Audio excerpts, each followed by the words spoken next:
there is huge scepticism on both sides. So Hamas doesn't believe that Israelis will withdraw, and Israelis don't believe that Hamas will hand over. I mean, we don't even know the process at the moment. We don't know how they're going to hand over their weapons. We don't know who's going to do the counting. We don't know where they're going to be stored. So until all these things are resolved, I don't think it's going to go forward. So there is too much hatred and scepticism between Israel and Hamas for this to go forward smoothly. I'm joined now by Michael Evans, the Times' former defence editor, to talk us through the big foreign policy, diplomatic and defence stories. Welcome to the show. Good morning. Let's start with Gaza. Israel has rejected Donald Trump's plan for the next phase of the Gaza ceasefire, with Netanyahu, the Prime Minister of Israel, of course, saying there will be no Israeli withdrawal until Hamas is disarmed. But Trump's team says talks are still going on. Where does this leave the plan? I guess it's not a surprise that Netanyahu would reject this peace deal, Michael, and I also guess it's a sort of sequential issue that Israel won't withdraw from Gaza until it's certain that Hamas has disarmed, and Hamas won't disarm until Israel withdraws from Gaza. Yeah, it's a cul-de-sac diplomacy, isn't it? No, I think, not a great surprise. He's taken a week, or his cabinet have taken a week to come up with this rejection. Obviously under the Trump plan, the idea was this would be phased, that, Hamas would start handing over weapons, and at the same time, Israeli troops would start withdrawing, a foot here, a foot there, etc., until they're out. But obviously, Netanyahu has said from the very beginning of this whole episode that he wouldn't make any moves with the Israeli Defense Forces until Hamas had completely disarmed and Gaza had been demilitarized. Hamas now, as you know, came out and agreed that they would disarm, but of course they have made it conditional as well. So we're stuck. Trump, I can't imagine Trump didn't expect this to happen, but it's certainly a setback for the whole process. The border peace, so-called, came up with this plan, and it doesn't look as if it's going to happen in the near future. So we have to wait and see what Netanyahu does. This is all a political, very, very political situation. Netanyahu, as you know, is due to be re-elected, if he is re-elected, in October, and everything depends on him telling the Israeli voters that he is tough on security and will not give in to Hamas. Therefore, he cannot allow Hamas to dictate any terms under which Israeli Defense Forces have to leave Gaza. Yes, I mean, there are Israeli elections in October, but I would have thought that Netanyahu might have gained some credit by seeing Hamas begin to disarm, because by completely rejecting this, we're back to square one. I agree with that, but on the other hand, there is huge scepticism on both sides. So Hamas doesn't believe that Israelis will withdraw, and Israelis don't believe that Hamas will hand over. I mean, we don't even know the process at the moment. We don't know how they're going to hand over their weapons. We don't know who's going to do the counting. We don't know where they're going to be stored. So until all these things are resolved, I don't think it's going to go forward. So there is too much hatred and scepticism between Israel and Hamas for this to go forward smoothly. Yes, let's move on to Iran, another intractable problem, one that Donald Trump arguably got himself into.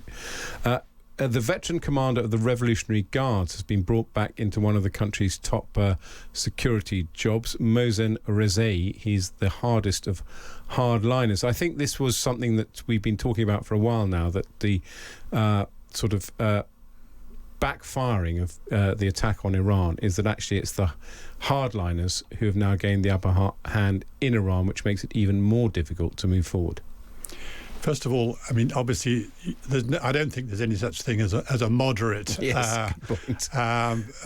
military figure in Iran, and nor political. Basically, we're talking about hardliners anyway. But this guy, his main claim to fame was that he was the leader of the Islamic Revolutionary Guard Corps during the terrible Iran-Iraq war in the 1980s, probably one of the dirtiest wars in modern times, and he was the guy in charge. So there is no likelihood that this guy is going to come up with anything that is remotely different from what we have already.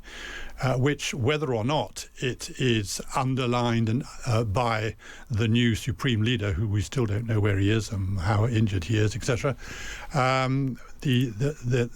Their whole policy now, quite cleverly orchestrated, is that they will only open the Strait of Hormuz unless they get everything else they want.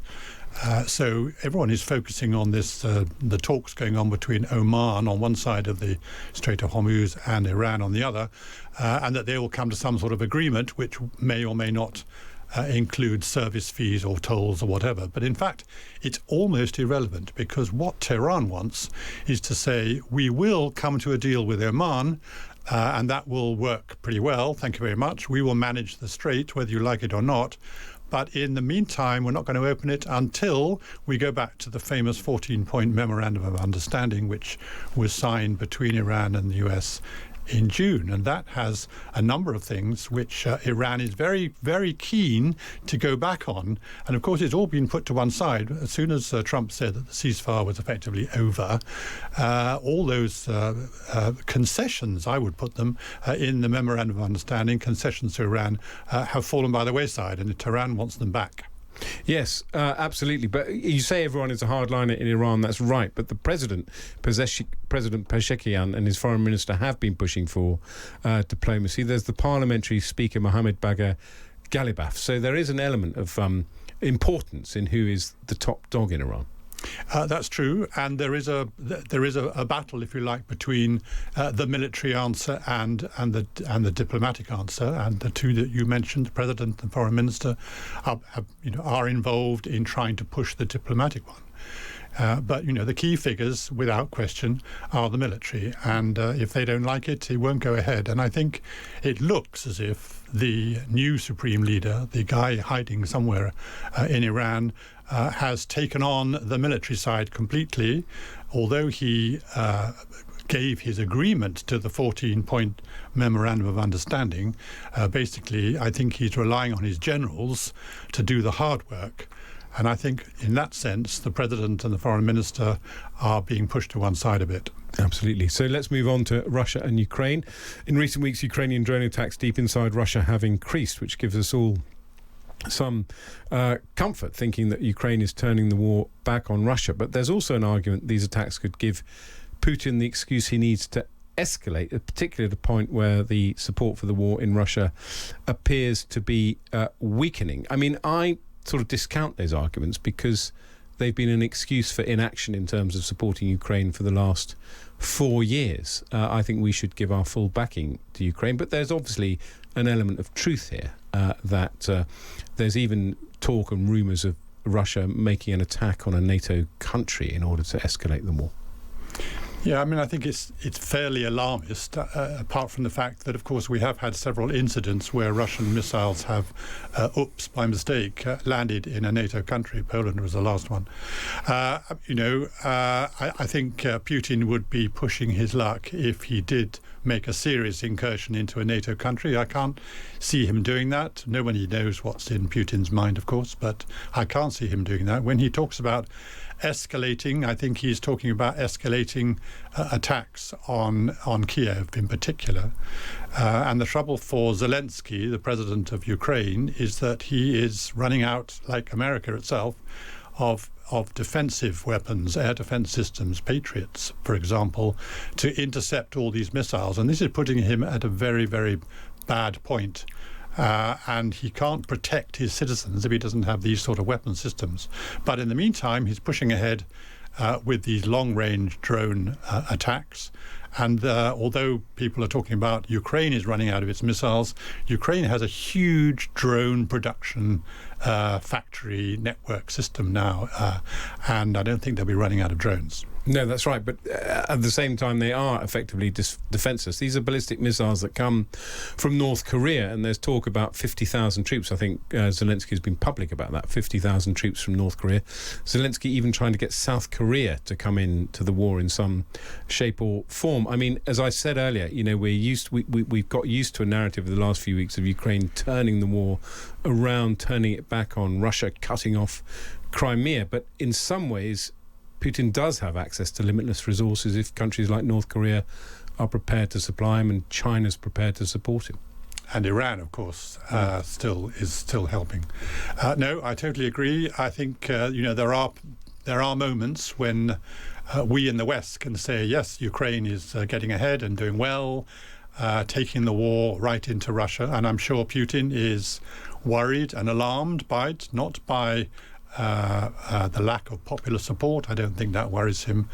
But I think he is so determined to hang on to what he's got and to keep attacking Ukraine. I think however many good steps forward Ukraine makes, Putin just carries on. So I don't think that's going to come to any end for a long time. Let's finally finish with the story about UK drones and China. It's a story that slightly beggars belief. The Ministry of Defence has had to disconnect cameras on its Royal Navy drone boats after discovering they were sending routine data to an internet address in China. Now, the government says no sensitive information was compromised, but it does raise, I think, big questions about how military equipment is bought and tested. I mean, it may well be, again, that this is not a harmless story, but I don't know what kind of data was sent back, whether it was top secret data. It doesn't sound like it, but to have Chinese kit on a piece of British military equipment sounds completely daft. It does beg a belief. I mean, there are supposed to be very strong protocols about particularly classified systems. I mean, this is a classified system.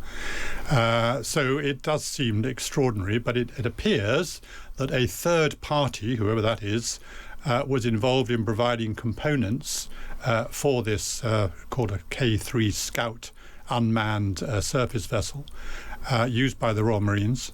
And that one of those parts, presumably components, came from China. Yeah, they sort of bought it off the shelf.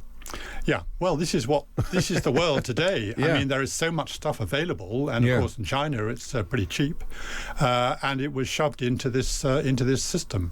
The MOD, has been categoric that nothing has been sent out. But let's have a look at this. I mean, there is a component inside the camera that is crucial, by the way, to this drone system, which is apparently sending what they call a heartbeat, which is, literally basically saying, hello, I'm alive, I'm functioning very well, thank you. And this little beat is landing in a company somewhere in the outskirts of Beijing, and the company says, oh, good, our little system is working very well. Does that mean that there is any danger that apart from giving a little I'm functioning well, it also let's speculate that it says where this component is exactly geographically and how many are operational and whether it picks up anything else. Now the MOD says no, that's not happening. Well, we have to believe them, I guess. I hope so. But this is the new Navy, the new Royal Marines. Yeah. This is the new system. Everyone's going to rely on these unmanned systems. There are several units of the Royal Marines who are now using this, including 47 Commando Royal Marines, which is a very specialised amphibious warfare sort of raiding group, and the SBS, the Special Boat Service, which is the equivalent of the SAS in naval terms. So, this is pretty crucial, sensitive stuff. And if there are any components that are Chinese on board, I think we have a right to ask the questions. Absolutely right. Well, thank you, Michael Evans, the Times' former defence editor, who's come in to the studio today to talk us through some of the big geopolitical stories that are in the news this morning.